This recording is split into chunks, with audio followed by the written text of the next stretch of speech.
Hello, and welcome to News 9's Women's Day series. My name is Saurabh Sharma, and I'll be in conversation with the founder of Strawcture Eco Private Limited and last year's Forbes Asia's 30 under 30 in the industry, manufacturing, and energy category, Shriti Pandey. Welcome, Shriti.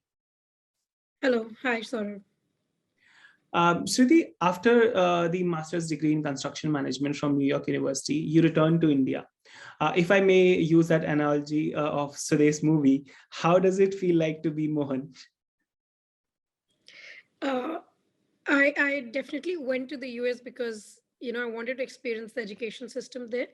But I very much had this clarity when I went there that I want to come back to India. I didn't plan to come back this early when I was going, but I definitely knew that I wanted to come back and live and work in India. So it wasn't like a one day sort of a decision, but it definitely feels good to me to be back in India. I've been back in India for more than 4 years now. I left the US in 2016. So yeah, it feels great. Perfect. Shriti, would you mind taking us through your journey? Where it started and how do you started, with your firm that you founded in 2018, Structure?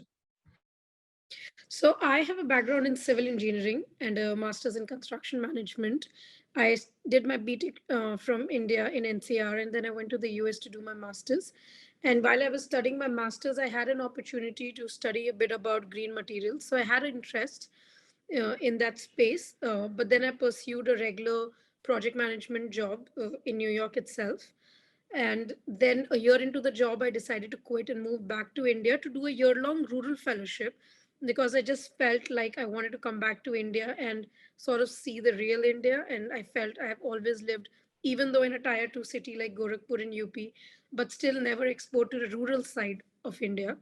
So I intentionally chose to live in a tribal village called Pandhana, which is in Madhya Pradesh. And I worked with an NGO called Aga Khan, which is an international NGO. And I lived there for 13 months in 2016, October to 2017, November. And the ruralship was really the opportunity for me to see a lot about India that I was unaware of. Uh, and especially as a person living in a city, it's very easy to sort of ignore things happening in a huge part of the country. And when I lived there, I realized that there was a lot of problem with farmers who were below poverty level, and especially for them when they burned their stubble, it wasn't about air pollution, it wasn't about Delhi, but it was about a farmer who was in such close vicinity to the stubble burning that it affected their crop more than it affects any of us. Being 100 or 200 kilometers away, I realized that the real impact is that the topsoil is completely depleted, and it affects the next season productivity, which is something we don't talk about that much, and we are only limited around the issue of pollution when we talk about stubble.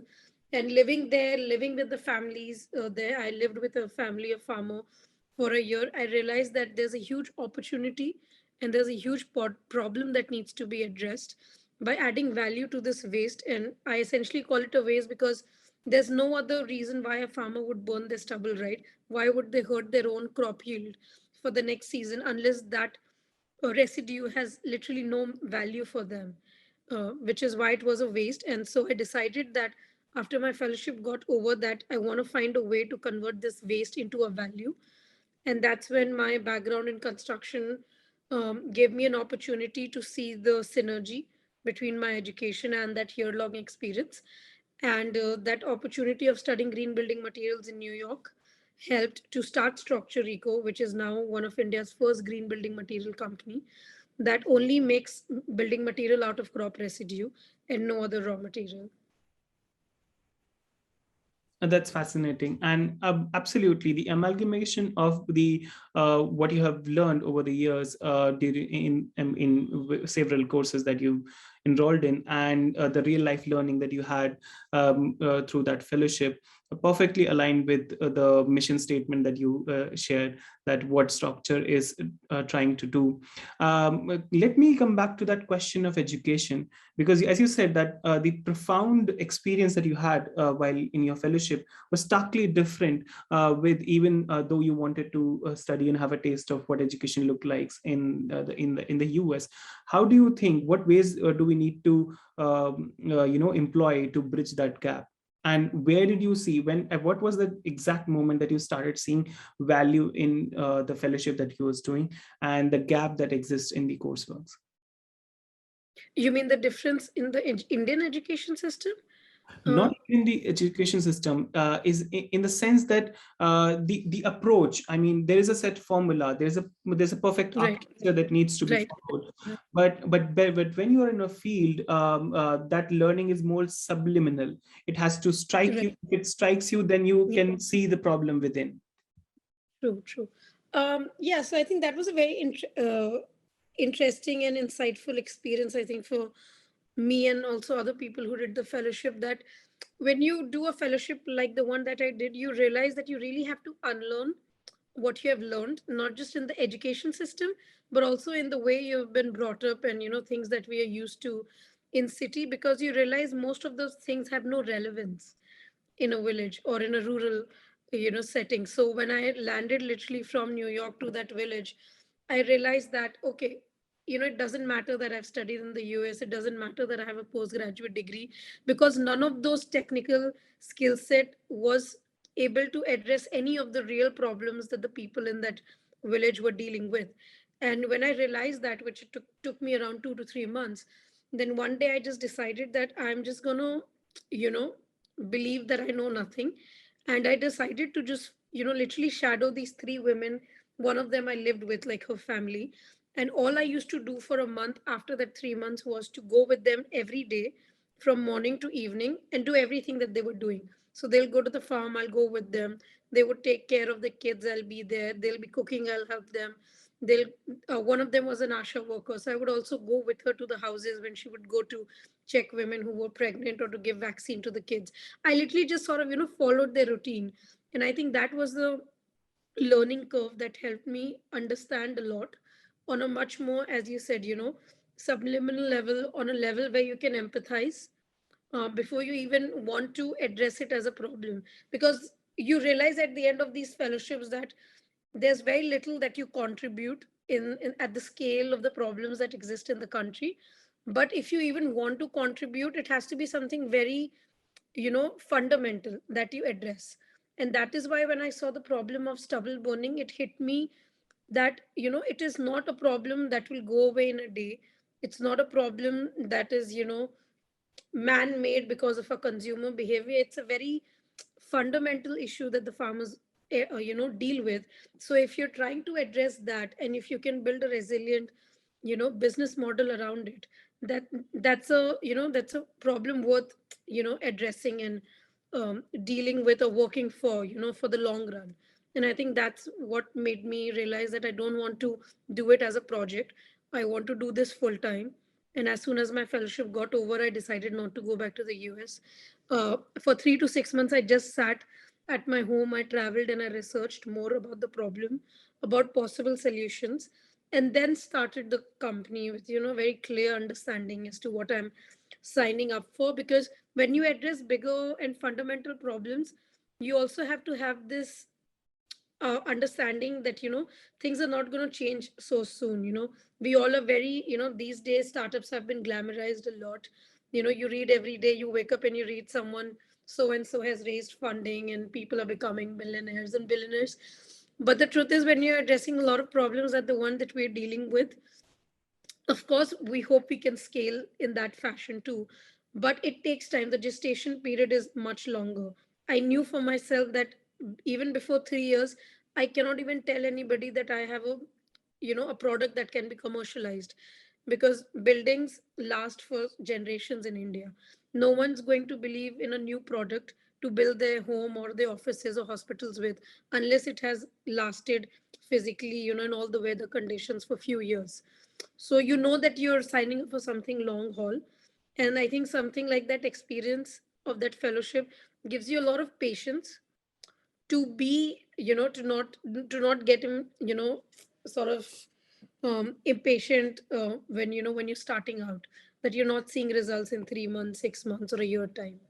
So it wasn't one day, but I think just constantly experiencing the same thing in the village, living with the family, it sort of accumulates into this very focused understanding of what you want to do. You don't take things, you don't just, you start something for the sake of it, because you realize that the problem is a lot bigger than you as an individual, and even you as an entity is too small to address it, but at least you want to, contribute to it. So I think that makes a difference. Absolutely. And congratulations, because of your resilience and patience, you've reached where you have. Sriti, one more thing. I mean, I'll get back to the business model in a bit, because that's more crucial as well. Because, as a young entrepreneur, you're also trying to build something that will actually generate revenue for you. And but of course, will have a focused problem that you're solving. I wanted to know more about the biocomposite panels that you use for construction purposes. I would want to know the unique qualities in it, and if it's a trademark product, and how do you're marketing it. So Structure manufactures these panels called Agri Bio panels, which is a trademark product of ours, and it is basically a compressed engineered panel made out of 90% agri residue, which is straw, and 5% is a resin, which is a non-formaldehyde resin, because often most of the building materials around us have a lot of formaldehyde content in it, which is a carcinogenic chemical and has a lot of VOC emission, which impacts the indoor air quality of the spaces that we inhabit, and 5% moisture. So that's all. So that's literally the three raw material to one chemical, one residue, and third is moisture. There's nothing else that goes into making the panels. It's a completely green product. We have also gotten the green certification for it. And the benefit or the USP of using this versus a traditional material is that straw naturally is an extremely insulating material. So we are also, and this was an insight that I again didn't get from a lab or a, the college that I went to, but by living in the houses that I lived in for a year in a village made me realize that when we would be in the NGO office, we would feel more hot during summers because the temperature would go as much as 45 degrees in that part of Madhya Pradesh. But when I would be, in the houses that were kacha made out of straw and mud, I would feel much more comfortable because straw is a naturally permeable material. So it is very good at regulating temperature. So it's a great thermal and a sound insulating material. So that's the USP of working with any natural material versus any synthetic material that we as humans can, make like cement, bricks, or any of those composites that are there. So that natural quality of the straw is further enhanced when it is compressed into a panel.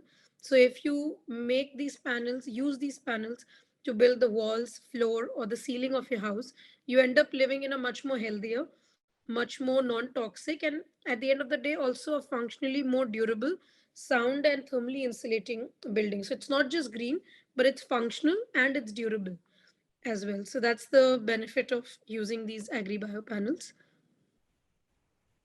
It's interesting, and of course, that you mentioned that you didn't want it to take it as a project, and you wanted to fully take this on as a business model. Were you trained in I mean, managing this so well, and having a business acumen, because that's entirely different from what you're doing when you're theorizing stuff, when you're trying to I mean, mull over a problem and trying to think of a very holistic solution. And just, I mean, in theory, which may sound very effective on papers, but when you start executing, it's entirely different beast. What you had in mind and what principles you followed when you tried to make I mean, this as a revenue generating model. Sure. So one thing that I often, talk about even to my team is that, so we have been operationally profitable since day one. And B, we've been a bootstrap startup till the last month. We have just recently raised our first round of funding, which will be out there publicly in few days. So until now, we've been running our business, by our own funds, which means that the product in itself has been able to generate enough revenue. And I believe that the fundamentals of business don't change. I come from a family, that has where my father's side of the family has been into business, regular trading. And if you meet any regular middle class, business family, their fundamentals of business are very solid. There should be profit at the end of the year in your books. You can't run a business if it's in loss. And I think that's what I've imbibed from my father and my family, that if you're running a business, if it's profitable, if it's resilient on its own, you know, that's what makes it last. Of course, there is importance to raising funds and scaling, and you do need more funds than your own, business can generate to scale in a much faster manner. But that doesn't mean that you should compromise on the model. And when I started the company, I was very clear that if for a year to two our customers can buy the product, from us at the price that we are selling, by giving no discounts, by giving no freebies, that proves and validates the product and the value that it has. And then if we can raise funds and give them better, incentives to buy, it's no, rocket science that, if people can buy it at MRP, they can definitely buy it with more incentive, because that's a harder sell that you have. So we've done that for last 3 years. We have sold more than 1 million square feet of this panel in 11 states across India without, any external funding or support, which made us confident that now we can go and raise funds and scale, because the product has proved its metal in terms of durability and functionality to builders, architects, and any end user that has used it. So I was very clear that the model has to have the traditional logic to it. And the other thing that we did very unique in our business model, that has less to do with the revenue but more in terms of sustainability, is that we decided that we want to set up small decentralized factories. And the value to that is that if you are using a raw material which is essentially a waste, then you are competitive in pricing to a traditional material, because right now that waste has a lesser cost to it versus a traditional raw material. But if you transport it from too long of a distance from the source to the factory, if you have a huge factory that needs, let's say, a 5 million ton of straw in a year, if you have that sort of a market, you realize that the moment you start doing that with any sort of waste, especially biomass, you end up making it not viable because the cost of freight becomes a lot. So I studied a lot of case studies on value addition to biomass, whether energy, fuel, packaging, and I realized that the businesses that worked out or ended up being successful are the ones that had smaller factories, smaller manufacturing setups, versus businesses that had to shut down that had huge factory. So we want to set up factories at the scale of how we have these brick kilns in India, where we make our red clay brick, which is a very common building material, but with a sustainable raw material that doesn't, deplete the environment or any of the natural raw materials. Perfect. Also, talk to us about, because this, our medical infrastructure was hit by this storm of COVID-19, and that's when you, that's when you pounced on that opportunity and created COVID-19 hospitals in the same fashion that you're talking about, the decentralized factories. What do you think? Do you think it holds merit? There's merit in creating such tiny units, or are they portable, or what sort of, what do you how do you engineer that thing? So in 2020, when the first lockdown happened, we got an opportunity through our one of our long-term partners called Selco Foundation, that they wanted to build a COVID hospital, 50-bed COVID hospital in an interior part of Bihar near Patna, where most of the people in the rural area had to travel all the way to Patna to get tested, or if they had to, be quarantined in a hospital, in a healthcare facility. We took upon that opportunity, but the challenge was that they wanted the hospital to be built in less than 2 month period, a full 50-bed hospital with complete electrical, plumbing, furnitures, everything. And that's when we realized that, along with the material, if we can build in a fashion along with steel, which is a more flexible material to work with, which is portable and dismantleable, we can build faster. And the other thing is that currently a lot of, a lot of these interior areas don't have health infrastructure, or didn't had a lot until COVID hit and we came to know about it. So if these are portable structures, even after COVID is over, hopefully soon, these structures can be moved more near to the, the community, and can exist as a long-term healthcare facility, which might not be a COVID unit, but might be a regular primary healthcare center, or, just a 10-bed ICU unit that is required. So we thought that's a great long-term opportunity, which is why we built the first hospital in 2020. And then after that, we have built a hospital in Dimapur, which is again a a challenging location, and we are about to start our third COVID hospital project in Orissa, in Ganjam district, again in a very interior location, where next to 20 to 25 kilometers of that location, there's just no health infrastructure besides one PHC. So we are expanding that primary healthcare center and building this 20-bed COVID hospital, which will make them be able to serve more people in that geography.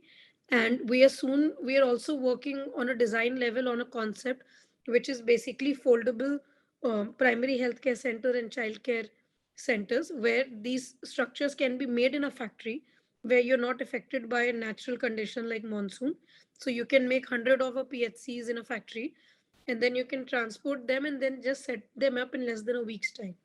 So we are also working on that opportunity, because we've realized that there's more need to building small primary healthcare centers and anganwadis in each village or district in the country, versus one big, again, healthcare facility, because it's a challenge for people in interior part of the country to travel. So we're right now in the design stage, and then we'll reach out to government and CSRs with that solution that we are building up. So we are bringing facility actually closer to the customer, which who actually Yes. need it. And also I see merit in the scalability of this particular model, and also of these solutions that you're providing in terms of this. I wanted to know, because I think in all business discussion that concept comes, like, you can scale it and all that. This is almost, I mean, in a sense of, it is thrown away as, said the material should be eco-friendly and all that. I wanted to know from you, because this product inherently is eco-sensitive, and then it also provides, it's also acts up as a catalyst for, generating profit for you as well. The material based thing, I wanted to know from you that whether planners, architects, or designers were inherently eco-sensitive, years ago, or is it that is it just a new phenomena? And what takeaways do you have from this ongoing discussions about, having more sustainable, eco-friendly, and something that doesn't impact so much on the built environment? I think we have definitely in last 5 years or a decade time, we have definitely become in general a more conscious sort of, like, I think a lot of architects and designers have become a lot more conscious of the materials that they put into the design. As a young startup, who is not there, with a lot of ads and incentives, as I said, but the fact that on a monthly basis we send out around more than 100 to 150 samples to architects and designers each month. We recently did an exhibition in December in Delhi where more than 1100 architects visited. So I definitely see that they are more and more aware. They want to educate themselves, and if given an opportunity of a product that's, as I said, meets, you know finds that sweet spot of sustainability, aesthetics, and durability, I definitely think most architects are willing to at least try. There are a lot of architects who are, willing to give us a trial order, where let's say they might not give us a million square feet, but they're like, okay, you do 5,000, 7,000, we'll test it. And they feel more comfortable and they offer, a bigger, project. But the fact that they're willing to try, I think is a huge validation of the fact that the industry in itself, in totality, is moving towards that concept. People want more climate responsive, sustainable buildings. People are more aware of the quality of air, not just externally, but indoor. So they want to, even the end user wants to know what material is going into the house now. So if an architect tells an end user that, I have two options of panels to make your furniture, one has toxic chemicals, another has non toxic, if there's not a huge price difference, I see, we have seen that the end consumers have come back to the architect saying that we would like to go for that product, and they're at least curious enough to know what goes into the buildings that they are. I think also after COVID, the new realization that we had is that because of that lockdown period, a lot of us, or almost of us, have spent more time indoor than we ever had. So now when you're spending so much time indoor, work from home, or even in one room, you realize that the quality of the place that you're inhabiting is very important. So the energy that is used to running that place, is it thermally comfortable living in a building, is it soundproof, is it insulating? You'd start being aware more and more of these properties that you might be more easily ignorant of pre-COVID. So I think that has definitely changed a lot of consumer behavior for the end user, and definitely for architects and designers. I think there's a movement from using your houses as real estate tokenistic things, Yes, to something that you actually have more value and impact your day-to-day life. I wanted to know right. from you if you have a checklist of what a good design is like. Do you have a checklist of that sort? What goes into making a great, good design, whatever that means? I think, I mean, I'm not an architect, I'm a civil engineer, but I do believe, but I do spend a lot of my time on a daily basis with architects and designers. And I think the more you let natural elements, you know, sort of dominate your design, it's always better functionally. So it's, simple things like, increasing the percentage of natural ventilation than artificial, lighting that you can do in your house. So the way your house is oriented, the amount of windows and facades that you have, they make a huge difference functionally for the end user who's living in that house in the long run. Similarly, secondly, in general, it's not about the straw that we are using, but any natural material fundamentally is a more permeable material. It's said in architectural languages, say it's a more breathable material. So for instance, if you're doing plaster with lime versus cement, it's a more breathable material. That means in the long run that walls will be more capable of circulating the moisture inside the building, which means it's more capable of maintaining the temperature or regulating the temperature inside the house.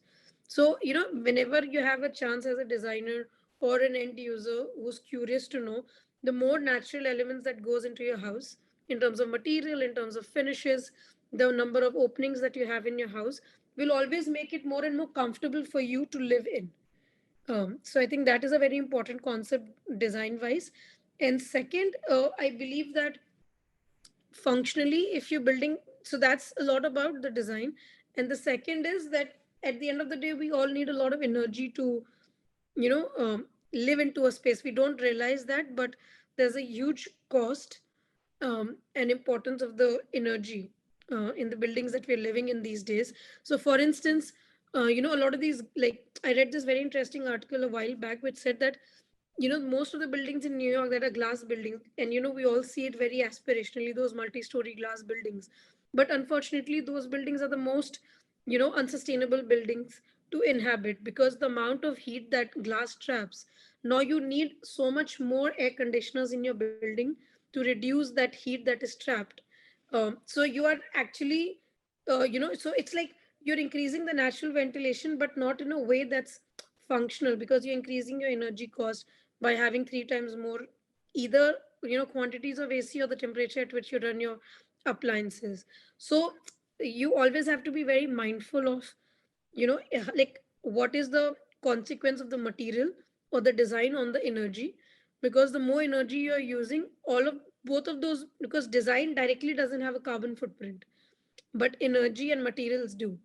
So if your design leads to more energy consumption, as an end user or a designer, then you're making a product that is adding to the carbon footprint of the economy or the country. But if your design is more functional and natural, then you are contributing to decarbonizing that building, and also in totality that segment. So I think that's something that I think more and more architects are now being more mindful of, and which is a good thing.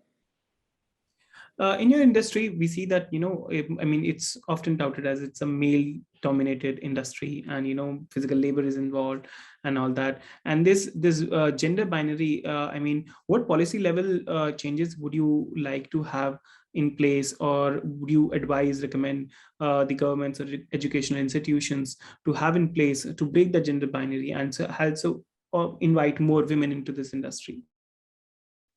So I think it's different things at different level in the industry. So if we talk about the blue collar workforce, like which is so construction is the second biggest employer of blue collar workers in the country. Now the reason that we don't see a lot of women in that space in the hierarchy of construction spaces, because earlier there was a lot of just like manual labor that was required, but now, thanks to the ways that we are building, so for instance our technology, it doesn't require a lot of manual labor, but it is done using a lot of drilling machines and equipments. So what it does, as more and more ways of building becomes modular and prefabricated, it will by default I think reduce the gender disparity, because when it's not about physical labor, then there's not much of a difference between a man and a woman. Like I am as capable of using a drilling machine as someone in my company who's a male. So then then that job is as viable for a woman, and maybe a contractor might not see a difference. And let's say that thing is taken care of, then on another level you need to make sure that there's a lot of mindfulness in the fact that the sites need to be equipped with certain requirements that are important from a certain gender lens. So, for instance, if a woman is on a site, you need to have a public toilet. You cannot run a construction site, whether a small scale or a huge metro infrastructure project, without enough washrooms at site, because otherwise a woman would in general be discouraged not to work at a site. So those are the few things at the blue collar workforce level. Then definitely when you get let's say if you want to be a site engineer or you want to be a project engineer at these sites, you definitely need to build more. You have to build your organizations in a way that there's this sense of safety. And I think then that's very important with construction, because these sites are in the outdoors, they're in the interior locations of the country. So if let's say if you're a real estate company or a construction company and you've hired a female who's a site supervisor, you have to be mindful of the fact that you either build you either build those things in place that inherently makes that person feel safe, or you have certain services in place, such as how do they go to the site or how do they come back, so that at least in the initial days they are more comfortable joining in. Because I have a lot of friends who did civil engineering with me, but I think it was 8 of us who did a BTech, and then most of them decided either to go into the teaching line or not pursue anything. Like they were willing to sit at a desk job and do estimation and scheduling, but nobody was interested to be a site engineer as a woman, even though they studied civil engineering, because of these you know um, differences that are there. But otherwise, I mean, being in this industry, it'll be 4 years for me this June. And honestly, I have had, like, I would not say that um, if there's been any issue working with contractors or blue collar workforce or my own team or external engineers for that matter. I just remember yesterday only there's a contractor we work with, and my team kept trying to request him to send carpenters on site, and he said he cannot, they're not free. And then I requested him at 10 p.m. and he called me at 11 saying that I have no carpenter free, but I'll come myself because you've requested me.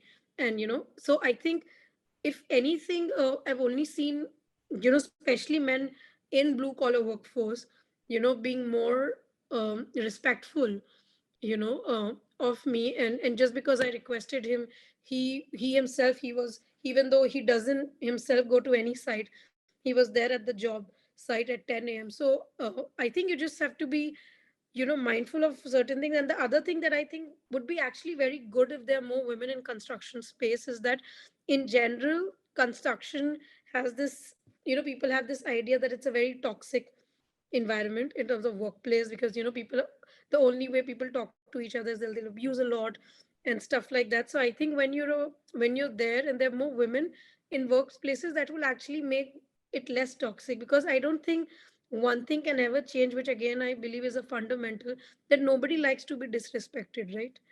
I don't think anybody would come and say, oh, I like to be abused. Everybody would like if they are respected and if they are talked nicely. So I think there, being a woman and being channeling that side of not being aggressive in that way in terms of how you talk, can actually bring and make men more receptive versus fighting you, or so I think that has actually always worked in my favor then against. So I've never seen men sort of being like, oh, we don't want to listen to her because we're not used to women. But because just because I'm being more polite and I'm being more respectful, I've seen them being more easily willing to listen. and do things at site. So I think there are, like, there are plus and minuses of both sort of energies, and it's good to have that other side of energy in places like construction, which has doesn't see much of it at all, that way.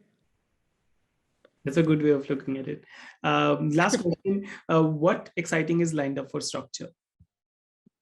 So we're very excited this year of building partners. So till this year, like until last year, we used to do everything directly, which is if a client or an architect would call us, we would send our material directly from the factory to that location, which at times made for a lot of architects it challenging, because then it added to the cost of the transportation, because all of the traditional material is locally available in a hardware store or with some distributor in that city.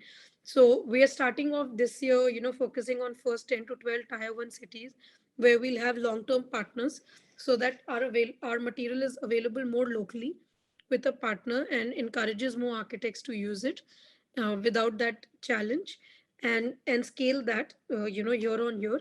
And the second thing that we are very excited about is that we are doing a lot of R&D on other application of this raw material.